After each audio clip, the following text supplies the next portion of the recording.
Selamat pagi, selamat hari Minggu untuk jemaat Tuhan yang terkasih dalam Tuhan Yesus Kristus.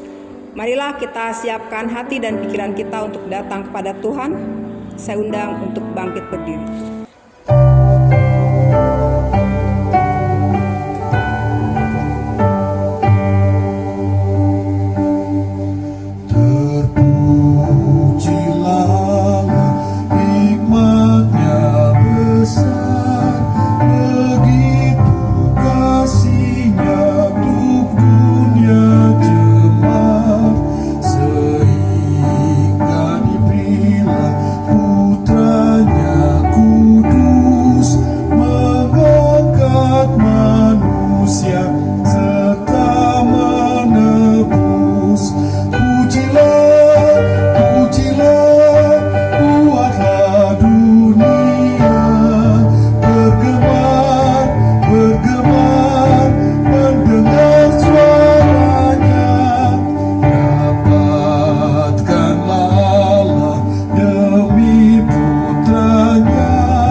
Ibu bapak, saudara-saudara, dan anak-anak yang Tuhan Allah kasihi, mari kita mengarahkan hati kita kepada Tuhan.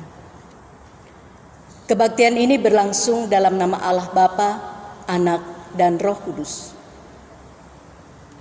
Kasih karunia dan damai sejahtera dari Allah menyertai saudara-saudara.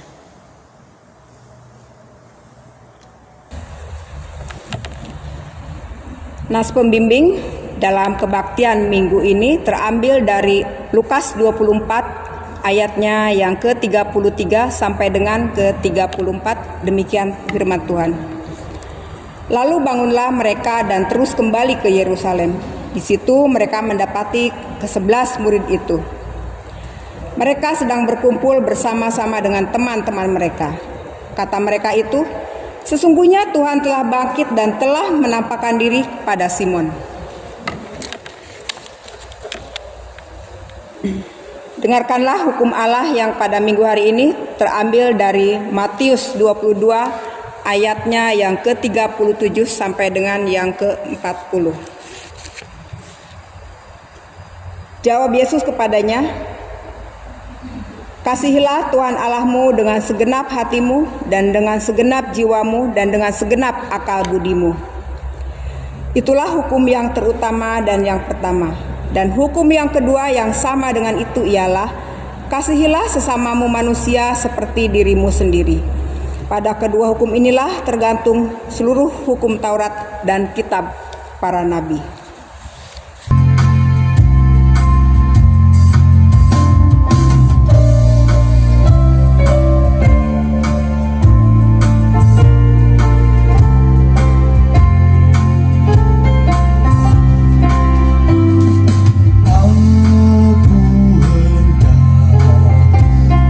Tetap berhati tulus.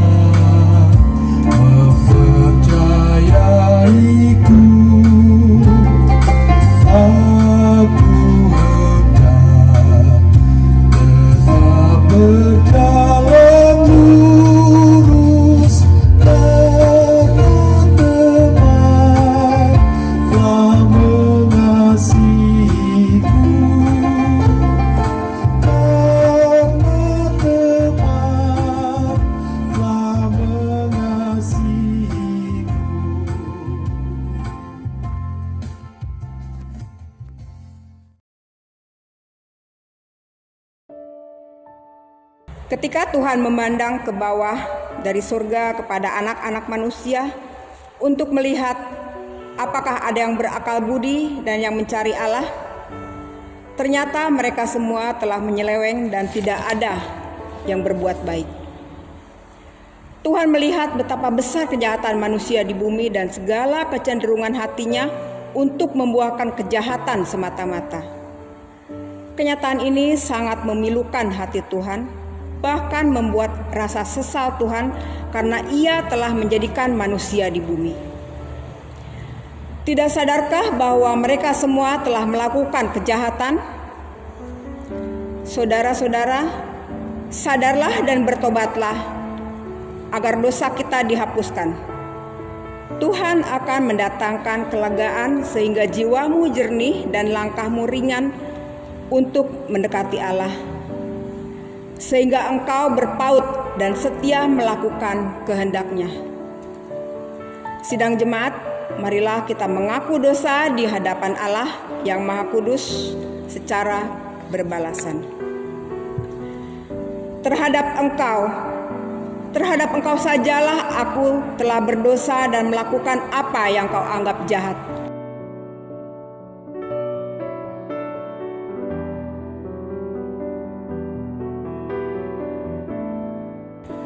Aku merasa malu dan bernoda sebab aku menanggung aib masa mudaku.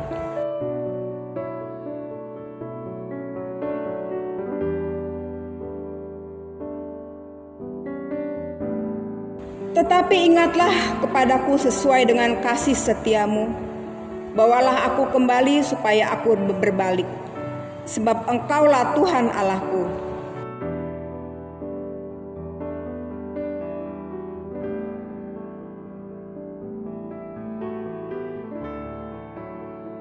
Bawalah aku berjalan dalam kebenaran-Mu dan ajarlah aku.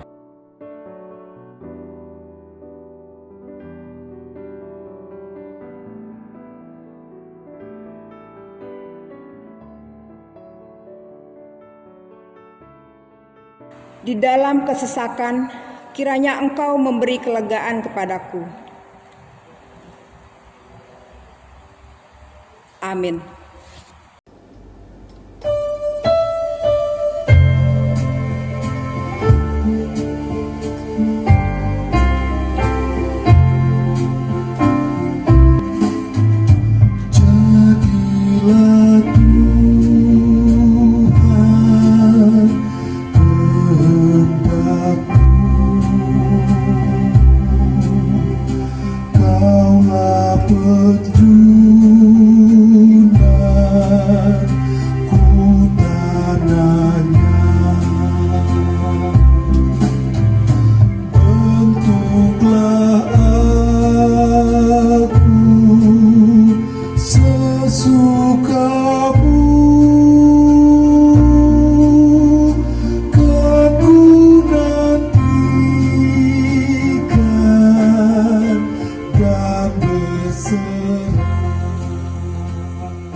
Saudara-saudara yang Tuhan Allah kasihi, bagi kita semua yang telah datang dengan tulus mengakui dosa kita di hadirat Allah, maka kini dengarlah berita anugerah pengampunan yang disampaikan kepada kita seperti yang ada tertulis di dalam Kisah Para Rasul pasal 13 ayat 38 sampai dengan ayatnya yang ke-39.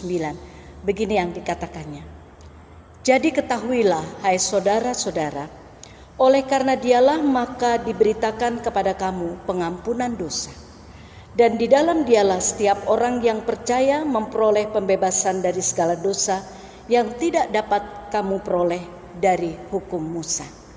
Dalam nama Bapa dan Anak dan Roh Kudus, kami beritakan kepada saudara-saudara yang dengan tulus ikhlas mengakui dosanya di hadirat Allah, bahwa pengampunan dosa disediakan oleh Allah dalam anugerah Yesus Kristus. Amin.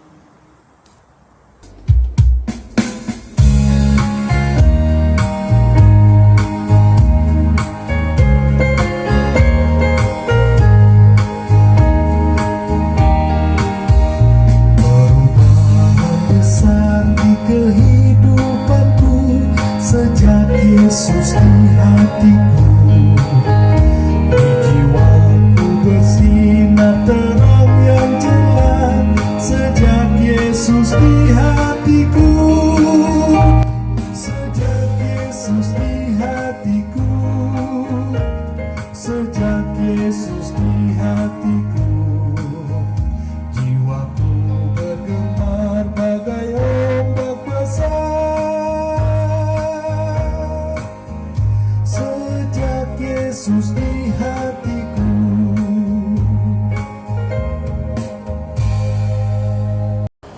Ibu bapak dan saudara-saudara serta anak-anak yang Tuhan Allah kasihi, mari kita persiapkan firman Tuhan yang akan kita renungkan bersama dalam Injil Lukas pasal 24 ayat 13 sampai dengan 35. Injil Lukas pasal 24 ayat 13 sampai 35.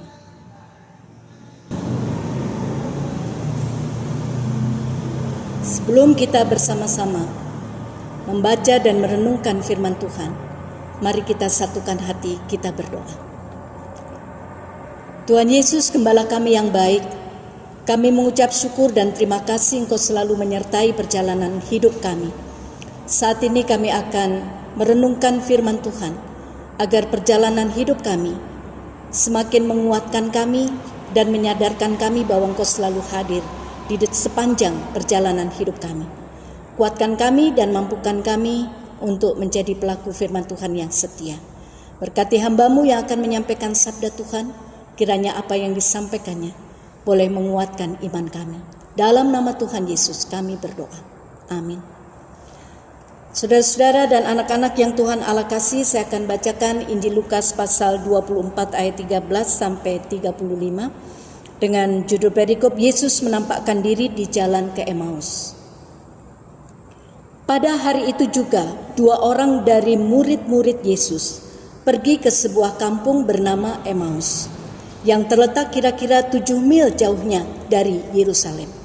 Dan mereka bercakap-cakap tentang segala sesuatu yang telah terjadi. Ketika mereka sedang bercakap-cakap dan bertukar pikiran, datanglah Yesus sendiri mendekati mereka, lalu berjalan bersama-sama dengan mereka. Tetapi ada sesuatu yang menghalangi mata mereka, sehingga mereka tidak dapat mengenal Dia. Yesus berkata kepada mereka, "Apakah yang kamu percakapkan sementara kamu berjalan?" Maka berhentilah mereka dengan muka muram. Seorang dari mereka namanya Kleopas menjawabnya, "Adakah engkau satu-satunya orang asing di Yerusalem yang tidak tahu apa yang terjadi di situ pada hari-hari belakangan ini?" Katanya kepada mereka, "Apakah itu?" Jawab mereka, "Apa yang terjadi dengan Yesus orang Nazaret? Dia adalah seorang nabi yang berkuasa dalam perkataan dan dalam pekerjaan di hadapan Allah dan di depan seluruh bangsa kami. Tetapi imam-imam kepala dan pemimpin-pemimpin kami telah menyerahkan Dia untuk dihukum mati dan mereka telah menyalibkannya. Padahal kami dahulu mengharapkan bahwa Dialah yang datang untuk membebaskan bangsa Israel. Tetapi sementara itu telah lewat 3 hari sejak semuanya itu terjadi. Tetapi beberapa perempuan dari kalangan kami telah mengejutkan kami. Pagi-pagi buta, mereka telah pergi ke kubur dan tidak menemukan mayatnya. Lalu mereka datang dengan berita bahwa telah kelihatan kepada mereka malaikat-malaikat yang mengatakan bahwa Ia hidup. Dan beberapa teman kami telah pergi ke kubur itu dan mendapati bahwa memang benar yang dikatakan perempuan-perempuan itu, tetapi Dia tidak mereka lihat. Lalu Ia berkata kepada mereka, "Hai kamu orang bodoh, betapa lambannya hatimu, sehingga kamu tidak percaya segala sesuatu yang telah dikatakan para nabi. Bukankah Mesias harus menderita semuanya itu untuk masuk ke dalam kemuliaannya?" Lalu Ia menjelaskan kepada mereka apa yang tertulis tentang Dia dalam seluruh kitab suci, mulai dari kitab-kitab Musa dan segala kitab nabi-nabi. Mereka mendekati kampung yang mereka tuju. Lalu ia berbuat seolah-olah hendak meneruskan perjalanannya. Tetapi mereka sangat mendesaknya, katanya. Tinggallah bersama-sama dengan kami, sebab hari telah menjelang malam, dan matahari hampir terbenam. Lalu masuklah ia untuk tinggal bersama-sama dengan mereka. Waktu ia duduk makan dengan mereka, ia mengambil roti, mengucap berkat, lalu memecah-mecahkannya dan memberikannya kepada mereka. Ketika itu terbukalah mata mereka dan mereka pun mengenal dia, tetapi ia lenyap dari tengah-tengah mereka. Kata mereka seorang kepada yang lain, "Bukankah hati kita berkobar-kobar ketika ia berbicara dengan kita di tengah jalan dan ketika ia menerangkan kitab suci kepada kita?" Lalu bangunlah mereka dan terus kembali ke Yerusalem. Di situ mereka mendapati ke-11 murid itu. Mereka sedang berkumpul bersama-sama dengan teman-teman mereka. Kata mereka itu, "Sesungguhnya Tuhan telah bangkit dan telah menampakkan diri kepada Simon." Lalu kedua orang itu pun menceritakan apa yang terjadi di tengah jalan dan bagaimana mereka mengenal dia pada waktu ia memecah-mecahkan roti. Ibu bapak dan saudara-saudara yang Tuhan Allah kasihi, demikian sabda Tuhan yang boleh menyapa kita dalam kebaktian saat ini. Yang berbahagia adalah kita semua yang mau mendengarkan firman Tuhan dan melakukannya dalam hidup kita setiap hari. Haleluya. Haleluya, haleluya.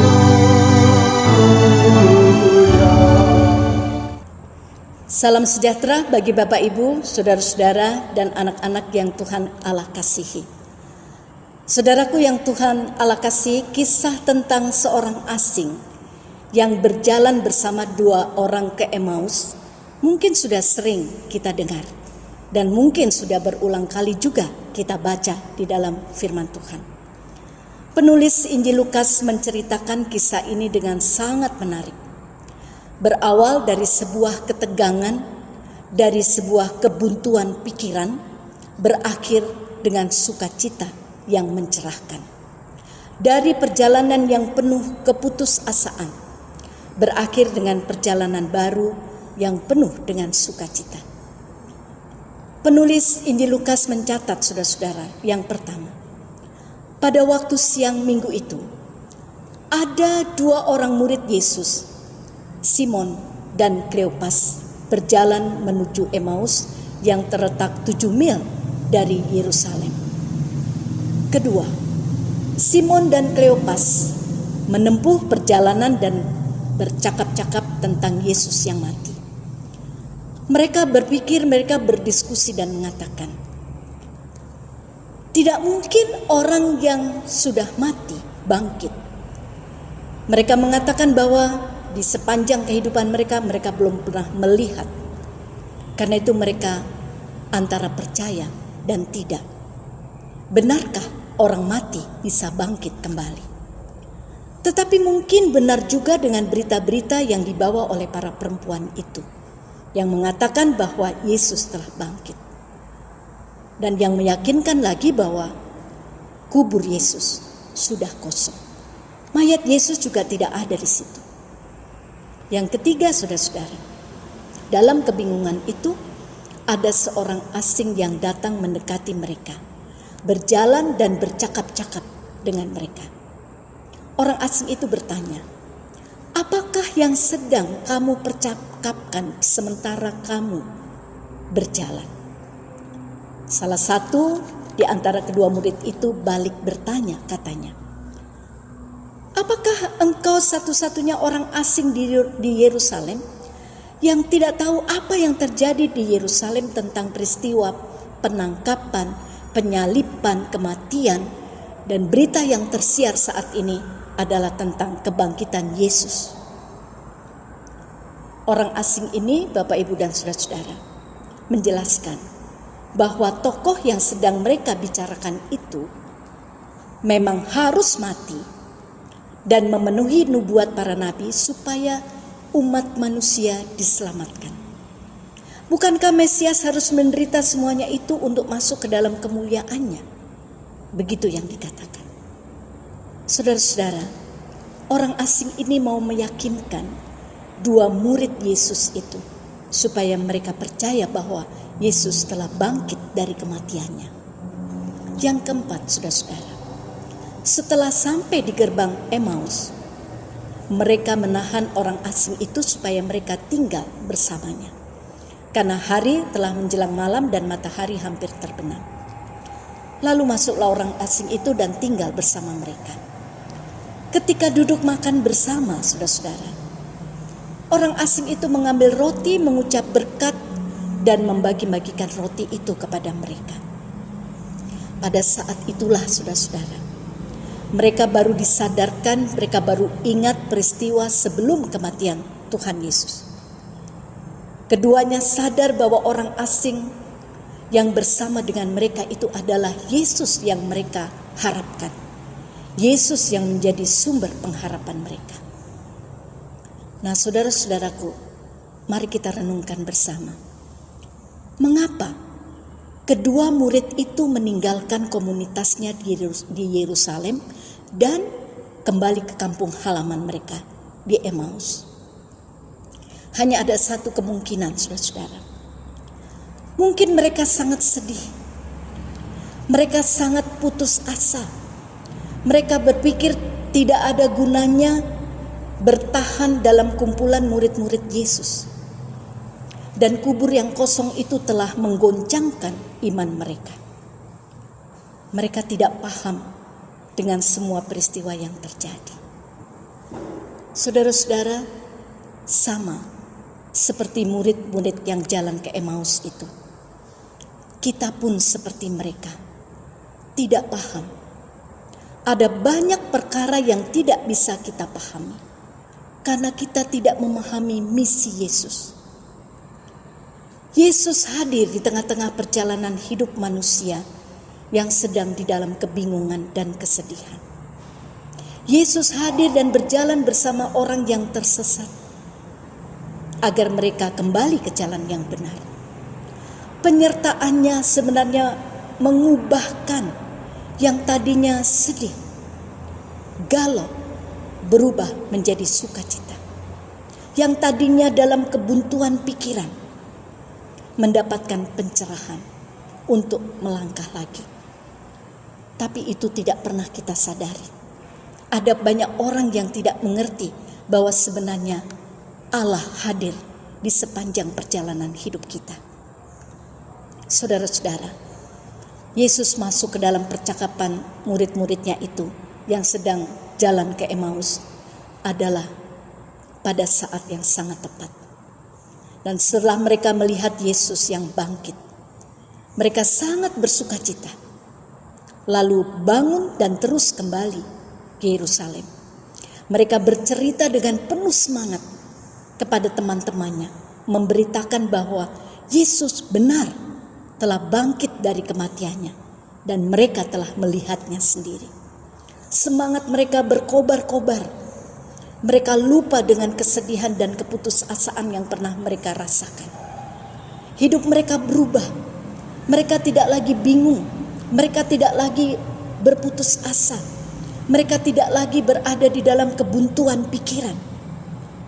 Karena mereka telah menemukan pencerahan yang membakar semangat mereka untuk bekerja lagi, berkarya lagi, dan hidup mereka diliputi dengan rasa syukur. Saudara-saudara, kisah perjalanan murid-murid ke Emmaus itu sebenarnya merupakan kisah perjalanan hidup kita sebagai anak-anak Tuhan. Hari-hari kita diwarnai dengan kebingungan. Hari-hari kita diwarnai dengan kebuntuan pikiran, keputusasaan dampak dari wabah pandemi COVID-19 ini.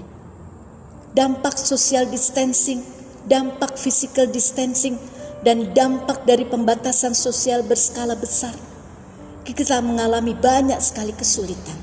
Kita tidak bisa bekerja untuk menemukan berkat Tuhan melalui karya-karya yang biasanya kita lakukan untuk memenuhi kebutuhan keluarga. Karena pembatasan itu, saudara-saudara, langkah kita sangat terbatas. Dan seringkali kita mengatakan tidak tahu harus berbuat apa lagi. Selama berada di rumah saja, kebutuhan tetap menuntut, dan ada banyak orang yang mulai menjual apa yang ada di rumahnya untuk bisa bertahan hidup. Hari ini menjual ini, besok menjual itu. Entah berapa lama lagi ketika semuanya sudah terjual, mau apa lagi Bapak Ibu dan saudara-saudara. Saudaraku yang Tuhan Allah kasihi, hidup menjadi sangat sulit. Kita bingung bagaimana hari depan. Besok apa lagi yang harus dimakan? Atau siapa lagi yang akan dimakan? Seperti dua murid yang datang ke Emmaus itu. Kita tidak menyadari bahwa sebenarnya Allah yang penuh kasih itu selalu hadir di dalam kehidupan kita. Allah yang penuh kasih itu menyertai perjalanan kita. Kita tidak menyadari bahwa Ia sebenarnya terlibat di dalam percakapan kita dan mendengar semua keluh kesah kita. Tuhan yang sudah menyertai kita, kita tidak dapat merasakan kehadirannya dan penyertaannya. Saudara-saudara sekarang, ketika kita telah mendengarkan sabda Tuhan, apakah hati kita berkobar-kobar? Apakah kita disadarkan bahwa sebenarnya kita tidak pernah berjalan sendiri? Allah lah yang punya inisiatif untuk datang menyertai kita. Allah sendiri yang mendengar percakapan-percakapan, pergumulan-pergumulan, dan juga ungkapan-ungkapan hati kita. Karena Ia begitu dekat dengan kita. Saudara-saudara, apakah setelah kita membaca dan merenungkan firman Tuhan ini, apakah kita mengalami sapaan yang hangat? Apakah kita mengalami didikan dari Tuhan? Apakah kita merasakan ada teguran atau penghiburan dan kekuatan dari Tuhan? Kalau tidak, Bapak Ibu dan saudara-saudara, mari kita simak sapaan Yesus yang dikatakan dalam ayat 17. Apakah yang sedang kamu percakapkan sementara kamu berjalan? Jangan-jangan percakapan kita selama ini bersama dengan anggota keluarga, bersama dengan teman-teman, kita tidak pernah mempercakapkan kebaikan-kebaikan Tuhan. Kita tidak pernah mempercakapkan pengalaman kita ketika kita diberkati, disertai, dan dipimpin oleh Tuhan. Saudaraku yang Tuhan Allah kasihi, ketika kita tidak pernah merasakan kehadiran Tuhan yang selalu memberikan pertolongan dan kekuatan kepada kita sehingga kita masih mampu melanjutkan kehidupan kita, maka tidak akan pernah ada rasa syukur kita atas penyertaan Tuhan. Saudaraku yang Tuhan Allah kasihi, kesadaran kita atas kehadiran Tuhan kita Yesus Kristus harusnya membuat kita semakin siap untuk mengikut Dia, berjalan bersama dengan Tuhan, siap untuk diutus mewartakan kebaikan Tuhan kepada semua orang yang kita jumpai, dan yang terutama kita beritakan kepada orang-orang yang kita kasihi di seisi rumah kita. Saudaraku yang Tuhan Allah kasihi, semoga perjumpaan kita dengan Tuhan melalui perenungan kita hari ini, kita dapat melihat dengan jelas kasih Tuhan yang luar biasa yang Tuhan anugerahkan pada kita, yang sangat memungkinkan membuat kita berubah dari keputusasaan, berubah menjadi kehidupan yang penuh semangat. Dari keterpurukan atau dari kebuntuan pikiran kita menemukan pencerahan untuk melanjutkan kehidupan ini dengan berjuang lagi, lebih bersungguh-sungguh lagi untuk bekerja, membuat kita lebih bersemangat dan berkobar-kobar untuk belajar lagi, untuk melayani lagi, dan mempercayakan seluruh hidup kita kepada Tuhan. Saudara-saudara, percayalah, Tuhan selalu hadir dalam segala keadaan, dan Tuhan selalu menyertai perjalanan hidup kita. Tuhan selalu bersama dengan kita. Amin.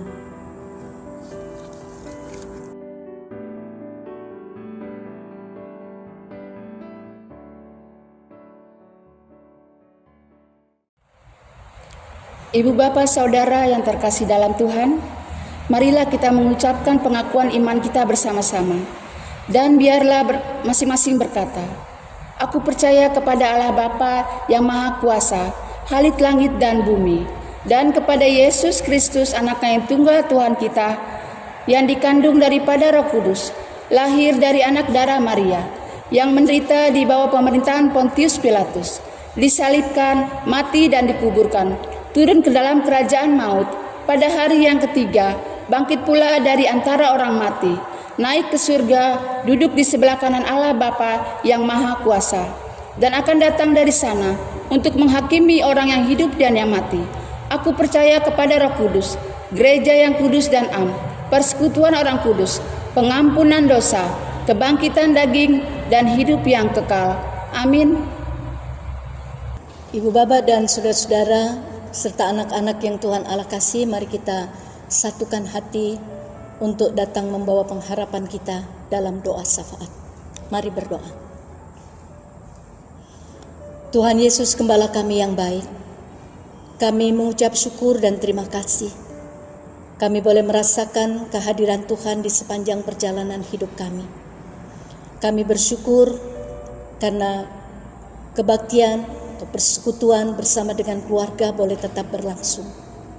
Kami bersyukur dalam situasi yang sulit, kami masih boleh beribadah, mensyukuri kebaikan Tuhan kepada kami. Dan saat ini ya Bapa, dalam syafaat kami memohon belas kasihan Tuhan, agar pandemi COVID-19 ini segera berlalu dalam kehidupan kami. Karena kami merasakan dampaknya ya Tuhan, membuat kami mengalami kebuntuan dalam pikiran, membuat kami merasa putus asa, dan membuat banyak orang merasakan dan mengalami kelaparan karena keterbatasan kehidupan yang tidak bisa lagi untuk memenuhi kebutuhan hidup. Mohon belas kasihan Tuhan, biarlah setiap saudara-saudara kami yang mengalami kesulitan ekonomi dampak dari COVID-19 ini diberikan kekuatan, kesabaran, dan kemampuan untuk tetap mempercayakan hidupnya kepada Tuhan, bahwa berjalan bersama dengan Tuhan, kami boleh merasakan aman. Bahkan hari depan kami, Engkaulah jaminan hidup kami. Ya Allah, kami berdoa bagi orang-orang yang saat ini sedang kehilangan pekerjaan. Berikan kekuatan kepada mereka, supaya mereka tidak menjadi lemah di dalam iman dan kehilangan semangat untuk melanjutkan hidup ini. Tapi yakinkanlah mereka ya Tuhan, bahwa Engkau bersama dengan mereka. Engkau sendiri yang akan menganugerahkan pekerjaan yang tepat bagi mereka sesuai dengan waktu Tuhan. Biarlah kesabaran dan kekuatan yang ada pada mereka membuat mereka tetap melanjutkan kehidupan ini dengan berserah diri kepada Tuhan, bahwa Engkaulah Allah yang bangkit, Allah yang menjumpai kehidupan mereka, dan Allah yang memberikan pertolongan. Bagi saudara-saudara kami pada saat ini, mereka yang dalam keadaan sakit, kami juga mohon belas kasihan Tuhan. Untuk Ibu Santi, Saudara Faisal, Bapak Surya Mijaya, dan saudara-saudara kami yang lain, warga jemaat GKP Gunung Putri, yang dalam kondisi sakit, baik yang dirawat di rumah maupun yang dirawat di rumah sakit, atau yang saat ini bukan hanya sakit secara fisik, tetapi batin mereka yang juga sakit dan terluka oleh karena kondisi yang begitu sulit. Ya Tuhan, biarlah Engkau menyapa mereka dengan kasih-Mu, memberikan kesembuhan, memberikan pemulihan, karena Engkau Allah yang penuh kasih, Allah yang selalu memberkati, menjumpai kami, dan menyertai perjalanan hidup kami. Kepadamu Tuhan, kami bawa mereka, biarlah kasih Tuhan boleh mereka rasakan, kehadiran Tuhan boleh mereka sadari, Tuhan yang penuh kasih, Tuhan yang akan memberkati hari-hari mereka. Kami berdoa untuk pemerintah bangsa kami di Indonesia. Ya Tuhan, biarlah kebijakan-kebijakan yang sudah diambil ditaati oleh seluruh warga negara Indonesia. Kami semua mau hidup dengan disiplin, melakukan apa yang menjadi kebijakan para pimpinan bangsa kami. Biarlah kami boleh melakukan PSBB dengan disiplin. Semuanya adalah untuk kepentingan bersama, juga untuk keselamatan orang lain, untuk kebaikan orang lain. Tolonglah kami supaya kami menyadari itu. Ya Tuhan, di tengah situasi yang sulit ini, biarlah Tuhan terus memberikan kekuatan dan kemampuan bagi Bapak Presiden dan Wakil Presiden dan juga semua para kabinet untuk bisa bekerja sama, melakukan apa yang menjadi tanggung jawabnya, bahkan upaya-upaya untuk mencegah penyebaran COVID-19 ini ya Tuhan. Dan biarlah kami semua, bahkan semua pihak, boleh menghargai setiap keputusan yang dibuat oleh para pimpinan bangsa kami. Kami menyerahkan seluruh kehidupan kami ini kepadamu. Biarlah Tuhan sendiri yang menyatakan apa yang baik untuk kami. Jadilah kehendak-Mu atas kami, dan biarlah Tuhan Engkau menopang kami, dan Tuhan mendengar semua seru doa kami. Inilah doa kami yang kami sampaikan di dalam nama Tuhan kami Yesus Kristus. Dan bersama-sama kami ingin berdoa seperti yang Tuhan Yesus ajarkan kepada kami. Bapa kami yang di sorga, dikuduskanlah nama-Mu. Datanglah kerajaan-Mu. Jadilah kehendak-Mu di bumi seperti di sorga. Berikanlah kepada kami pada hari ini makanan kami yang secukupnya. Dan ampunilah kami akan kesalahan kami, seperti kami juga mengampuni orang yang bersalah kepada kami. Dan janganlah bawa kami ke dalam pencobaan, tetapi lepaskanlah kami daripada yang jahat. Sebab Engkau yang punya kerajaan dan kuasa dan kemuliaan sampai selama-lamanya. Amin. Ibu bapak saudara yang terkasih dalam Tuhan Yesus, marilah kita memberikan persembahan kita sebagai ungkapan syukur. Tapi sebelumnya, dengarkanlah firman Tuhan yang diambil dari Mazmur 96 ayat 8. Demikian firman Tuhan. Berilah kepada Tuhan kemuliaan namanya, bawalah persembahan dan masuklah ke pelatarannya.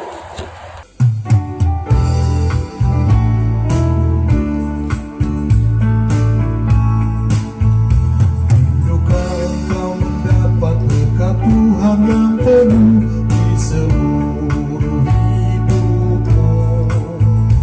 Mintalah kepada Bapamu yang janjinya teguh, menyertai langkahmu.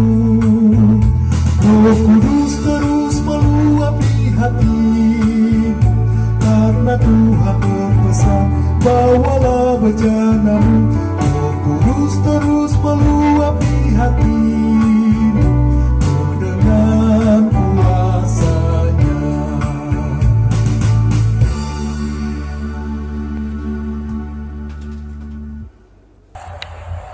Jemaat diundang berdiri. Mari kita satu dalam doa. Tuhan, kami mengucap syukur untuk setiap berkat yang Tuhan berikan pada kami. Kini kami membawa sebagian dari berkat yang kami terima sebagai tanda syukur kami atas semua kebaikan Tuhan. Terima dan kuduskanlah persembahan kami ini. Terpujilah Tuhan. Amin.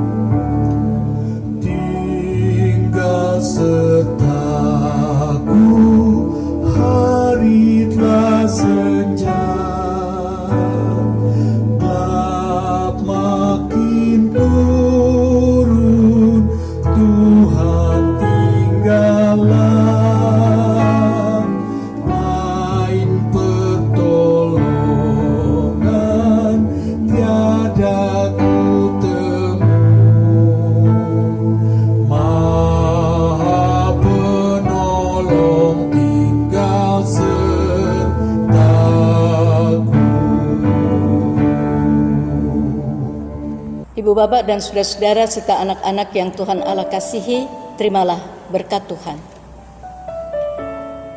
Kasih Allah Bapa yang tercurah dalam keselamatan oleh Yesus Kristus dan persekutuan hidup damai sejahtera yang dibangun oleh Roh Kudus kiranya melimpahi saudara sekalian sekarang dan selama-lamanya. Haleluya. Amin. Haleluya.